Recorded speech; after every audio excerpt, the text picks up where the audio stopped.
नमस्कार, राधे राधे। मैं शिवानी एक बार फिर से स्वागत करती हूँ आप सभी का मेरे चैनल विश्वास में, आपके अपने चैनल विश्वास में।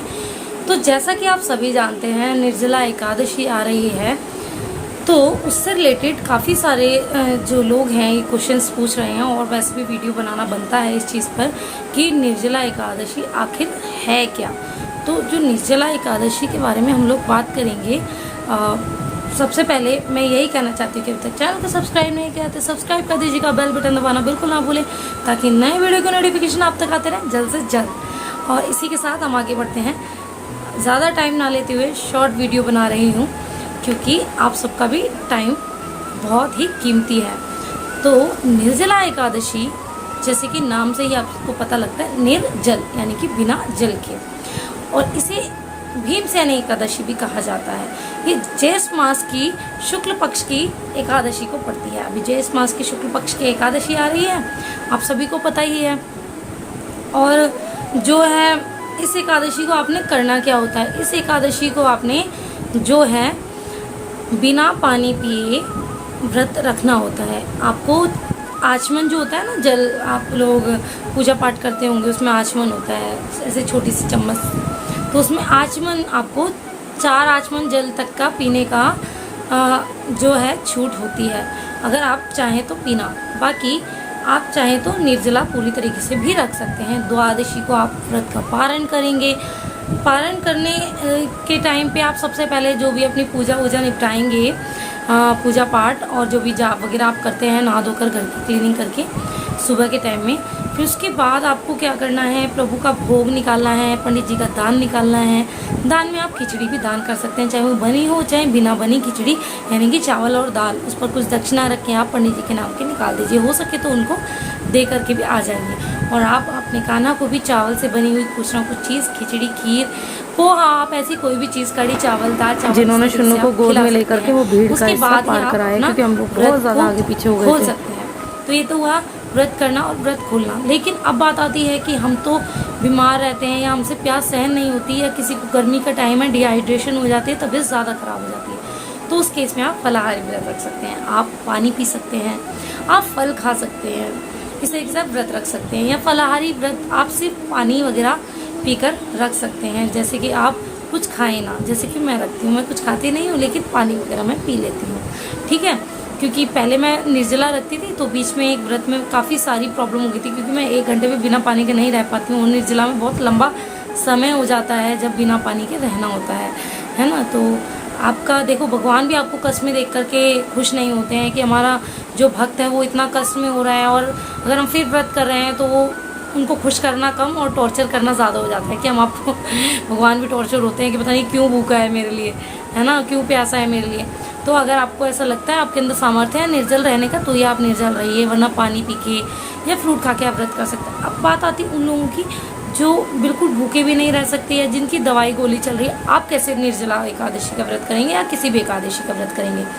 तो आप जो है फलाहारी खा के, अब फलाहारी में लोग सोचते हैं सिर्फ फल, ऐसा नहीं है। जैसे हम नवरात्रि में खाते हैं कुट्टू का कुछ बना के, आलू का कुछ बना के, इस तरीके से आप सेंधा नमक का कुछ बना करके, इस तरीके से आप नमकीन और मीठा कैसा भी, पर व्रत का खाना होना चाहिए। आप व्रत का खाना खा के भी एक तरीके से व्रत कर सकते हैं, क्योंकि देखिए काम वही करिए जो आपका सामर्थ्य हो, चाहे वो शारीरिक सामर्थ्य हो चाहे आपका फाइनेंशियल सामर्थ्य हो।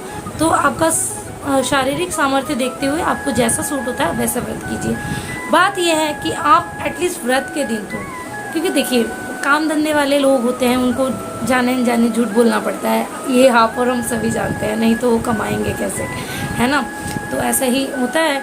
तो काफ़ी सारी चीज़ें होती है, जैसे कि इस दिन आप जब भी आप व्रत करते हैं, कुछ भी खास दिन होता है, एटलीस्ट वैसे तो सभी दिन ऐसे ही करना चाहिए, लेकिन अगर आप नहीं कर सकते तो किसी खास दिन तो किसी के लिए बुरा ना सोचें, अपशब्द ना निकालें, किसी को गाली ना दें, किसी का बुरा ना करें, सबकी हेल्प करें, है ना। और काफ़ी सारी चीज़ें होती हैं, द्वेष भावना अपने मन से निकाल दें, काफ़ी सारी चीज़ें ऐसी होती हैं जो आप त्याग सकते हैं। अब आपने करना क्या है, आप इस दिन गरीबों को या नॉर्मल किसी भी लोगों को आप पानी पिला सकते हैं, आप शरबत पिला सकते हैं। वैसे तो गंगा दशहरा है तो आप शरबत भी पिला देते हैं गंगा दशहरा वाले दिन, लेकिन एकादशी वाले दिन यानी कि निर्जला एकादशी वाले दिन अगर आप खुद ना पी के दान करते हैं तो बहुत ही पुण्यदायी माना जाता है। इस दिन आप चप्पल, छाते, जूते और छाछ, मटके, फल यानी कि ठंडे फल, सत्तू वगैरह कुछ भी दान करते हैं, ठंडी चीज़ें, तो आपको इस व्रत का महत्वपूर्ण फल जो है वो प्राप्त होता है। और इसी के साथ आप दान वही करिए जो कि मैंने कहा आप अपने सामर्थ्य के हिसाब से। ये पहले तो ही थी व्रत की बात है कि सामर्थ्य के साथ, अब यहाँ फाइनेंशियल बातें आती हैं कि आपका सामर्थ्य कैसे। आप चाहे 10 लोगों को ठंडा पानी पिलाएं, लेकिन आप ज़रूर पिलाएं। आप चाहे एक बंदे को कुछ दान कर पाएँ तो आप दान कीजिए, क्या पता किसकी कैसे हेल्प हो जाए, है ना। तो आप इस तरीके से दान कर सकते हैं। कहोगे दीदी तुम टीचर के जैसे पढ़ा रही है, लेकिन हाँ जो मुझे ऐसा लगता है मैं आपसे नॉर्मल वे में ही बात करके आपको समझाना चाहती हूँ, ताकि आप मेरी नॉर्मल टॉक को अच्छे से कैप्चर कर पाएँ, ठीक है। इसके साथ साथ अब बात आती है कि निर्जला एकादशी आखिर रखते क्यों हैं, तो इससे जुड़ी कथा भी मैं आपको सुना देती हूँ। एक बार क्या हुआ, भीमसेन यानी कि जैसे कि आपको पता है कि इस एकादशी को भीमसेनी एकादशी भी कहते हैं, हम निर्जला क्यों कहते हैं वो भी मैं आपको बताऊँगी। तो जो भीमसेन हैं वो गए अपने गुरुजी वेद व्यास के पास। जैसे कि सारे पांडव, जो 4 पांडव थे बाकी के, वो सभी साल की सभी एकादशी का व्रत रखते थे। जैसे कि अभी भी काफ़ी सारे लोग हैं जो साल की सभी एकादशी का व्रत रखते हैं, लेकिन प्रॉब्लम ये है कि आजकल की भागदौड़ भरी ज़िंदगी में और अपने हेल्थ को देखते हुए या किसी भी चीज़ को देखते हुए, बिजी शेड्यूल को देखते हुए हम व्रत नहीं कर पाते हैं। तो एटलीस्ट प्रभु के लिए साल का एक दिन तो हम निकाल ही सकते हैं ना, तो इतना हम कर ही सकते हैं। तो सेम प्रॉब्लम हमारे भीमसेन जी के साथ थी। वो बिल्कुल भूखे नहीं रह पाते थे, ज़रा भूखे रहने पर उनका उधर आग से तड़प उठता था। आग से यानी अब ऐसा नहीं कि जल जाता था, जैसे कि हमें भूख लगती है, हमारे हाथ पैर काम करना बंद कर देते हैं ज़्यादा भूख के बाद, हम बेचैन हो जाते हैं कुछ खाने के लिए, हमें ऐसा लगता है कि हम बस अभी भगवान को प्यारे ही हो जाएंगे, इतनी भूख लगने लग जाती है। तो भीमसेन जी का भी ऐसे था, उनको दिन में कई बार और कई सारा भोजन चाहिए होता था, है ना। तो अब सब जब पांडव व्रत रखते थे और वो नहीं रखते थे, तो सब यही कहते थे कि हम व्रत रखते हैं, तुझे भी रखना चाहिए, और इस व्रत को करने से मोक्ष की प्राप्ति होती है ना, और अपने जाने अनजाने किए हुए पापों से मुक्ति मिलती है। लेकिन भीमसेन बहुत परेशान थे, तो वो वेद व्यास जी के पास गए। वेद व्यास जी ने उनको उपाय बताया कि साल में जो ये वाली एकादशी आती है, जो कि ज्येष्ठ मास की है, आप इस पर अगर व्रत रखते हैं और वो भी निर्जला व्रत रखते हैं, तो आपको साल की जितनी भी एकादशी, देखो जिस साल अधिक मास होता है उस साल 26 एकादशी पड़ती है, जिस साल नॉर्मल डेज होते हैं यानी कि अधिक मास नहीं है उस साल 24 एकादशी पड़ती हैं। तो अगर आप साल की सिर्फ एक इस एकादशी का व्रत करते हैं तो आपको साल की सभी एकादशियों का फल मिलता है और आपके पुण्य की गिनती 100 गुना हो जाती है। तो इसलिए तब से फिर भीमसेन व्रत करने लगे और पूरे विधि विधान के साथ संकल्प लेके व्रत करके दूसरे दिन उस व्रत का पारण करके, यानी कि पारण करने में पूजा पाठ के बाद दान भी मायने रखता है। ब्राह्मणों को भोजन करा के उन्होंने व्रत का पारण किया और उन्हें अंत में मोक्ष की प्राप्ति हुई। तो आप भी इस तरीके से व्रत कर सकते हैं और बहुत इजी है। किसी भी चीज़ को करते हुए घबराएं नहीं, सच्चे मन से करेंगे तो सच्चों का साथी हमारा भगवान है, ठीक है।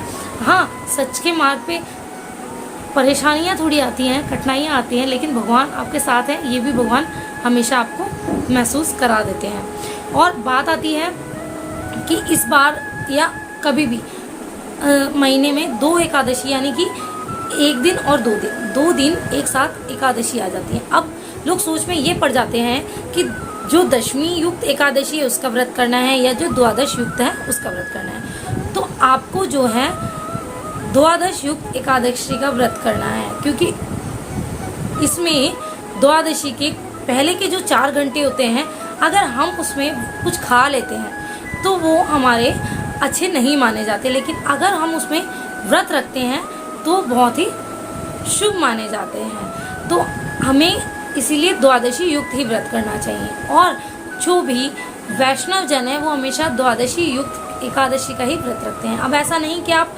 हर महीने ही ये सोचे कि द्वादशी युक्त है, नहीं, कभी दिन घट और बढ़ जाते हैं, उसके कारण कई बार दिन आधे आधे हो जाते हैं। जैसे कि पूर्णमासी का भी नहीं पता होता कि इस दिन व्रत रखना है या इस दिन, ऐसे ही एकादशी का व्रत भी नहीं पता चलता कि इस दिन करना है या इस दिन।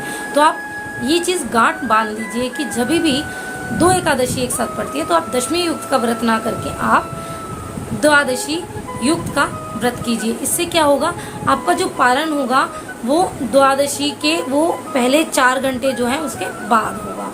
तो आपको पारण कैसे करना है मैंने आपको बता ही दिया। पूजा पाठ कीजिएगा, दान कीजिएगा अपने लाला को, अगर आपके घर में लाला की सेवा है तो भोग लगाइएगा। और हाँ, निर्जला एकादशी वाले दिन अपने लाला को पंचामृत स्नान जरूर कराइएगा। अगर आप डेली भी पंचामृत स्नान नहीं कराते तो पूर्णमासी और एकादशी पर और या किसी खास त्यौहार पर, आपके किसी खास दिन पर, जैसे आपके जन्मदिन पर, आपके एनिवर्सरी पर, या जो भी दिन आपके लिए खास है, उस दिन आप लाला को पंचामृत स्नान जरूर कराइए। विष्णु स्वरूप को पंचामृत स्नान जरूर कराइए। और अगर आपके घर में लाला की सेवा नहीं है और आप सेवा कर रहे हैं तो आप कोशिश कीजिएगा कि आप पंडित जी को अपनी तरफ से बोल करके स्नान करवा दें। आपके आस पड़ोस में जिनके भी लाला हैं उनके घर पंचामृत बना के दे आइए कि आप हमारे नाम से भी लाला को पंचामृत स्नान करा दीजिएगा। या आप अपने ही घर में विष्णु जी की जो तस्वीर है उस पर इस तरीके से गंगा जल के छींटे, फिर पंचामृत के छींटे, फिर गंगा जल के छींटे, ये मानकर कि हम प्रभु को स्नान करा रहे हैं और पंचामृत स्नान करा रहे हैं, ये करके आप और शालिग्राम जी को भी स्नान करा के आप इस तरीके से व्रत कर सकते हैं। तो आशा करती हूँ आपको ये वीडियो अच्छा लगा होगा, समझ आया होगा और व्रत करना का जो प्रोसेस है वो थोड़ा इजी लगा होगा। तो इसी के साथ मैं शिवानी इजाज़त लेती हूँ, फिर मिलूंगी एक नई वीडियो के साथ। राधे राधे। श्री कुंज बिहारी, श्री अग्रवाल।